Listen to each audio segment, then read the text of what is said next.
You. Monica Harkins has also been covering this all day long at the scene since 8:30 this morning when the shooting happened at the old National Bank building. Monica, when you first arrived, chaplains were arriving. What are you learning now? It's been a very somber morning as we continue to learn about those lives lost. Just within the last few minutes, we learned the names of those people that were killed.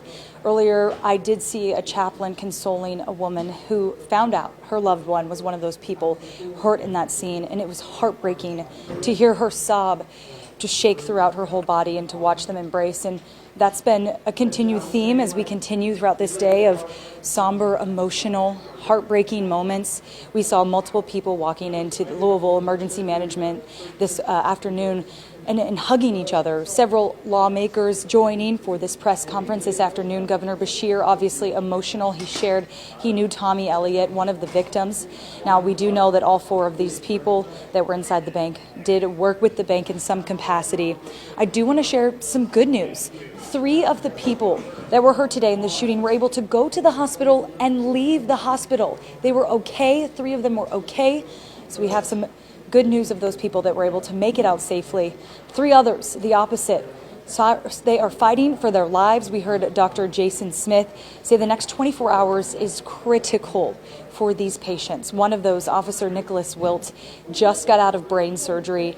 Those 3 in critical condition, all of them having some kind of operation today, some kind of surgery. Now, we're not exactly clear on the other 2, what kind of surgeries they had to receive following this shooting. We do know that all 3 of those, including Officer Wilt, are not awake. They are sedated following those surgeries. We know Officer Wilt's family was with him.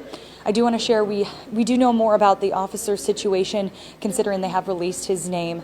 If we knew more about the other 2, I would love to give you more information.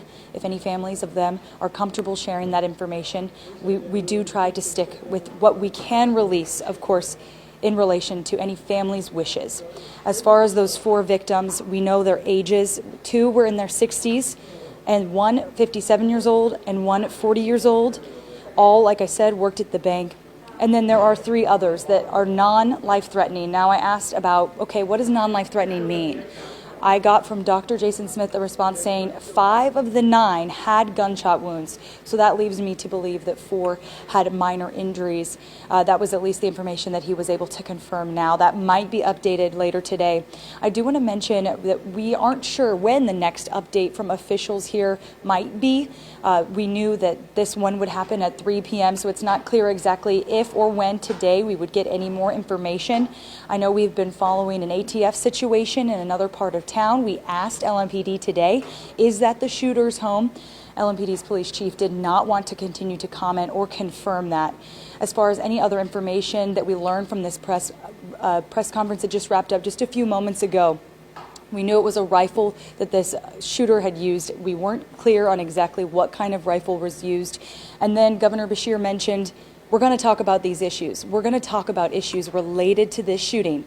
But today he wants to share his message of love. I mentioned he had a loved one that passed. Let's share some of that about what he said about losing his loved one today.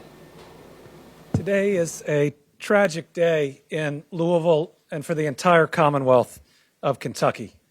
Acts of violence like this hurt.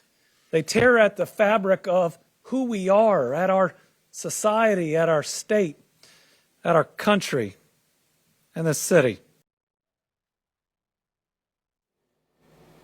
Of course, LMPD, the heroes in this moment, this morning at 8:30 when that shooting happened in the bank.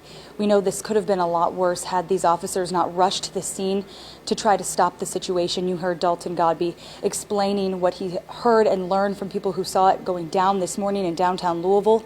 We'll continue to bring you updates from Metro government and other officials as we learn more and they are able to release more information. Again, we are waiting to confirm more details before we spread anything on WDRB News. We want to be accurate. We want to confirm these details and make sure we're sharing accurate and up-to-date information with our viewers.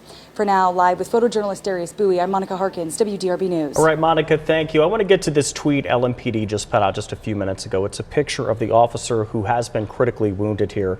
This is 26-year-old Nicholas Wilt. He just graduated from the police academy. He was hit in the head He had brain surgery. That tweet, let's just go ahead and read it here on the air. Officer Nicholas Wilt, a new officer to the LMPD, ran toward the gunfire today to save lives. He remains in critical condition after being shot in the head. The first face we're seeing a victim of the violence today.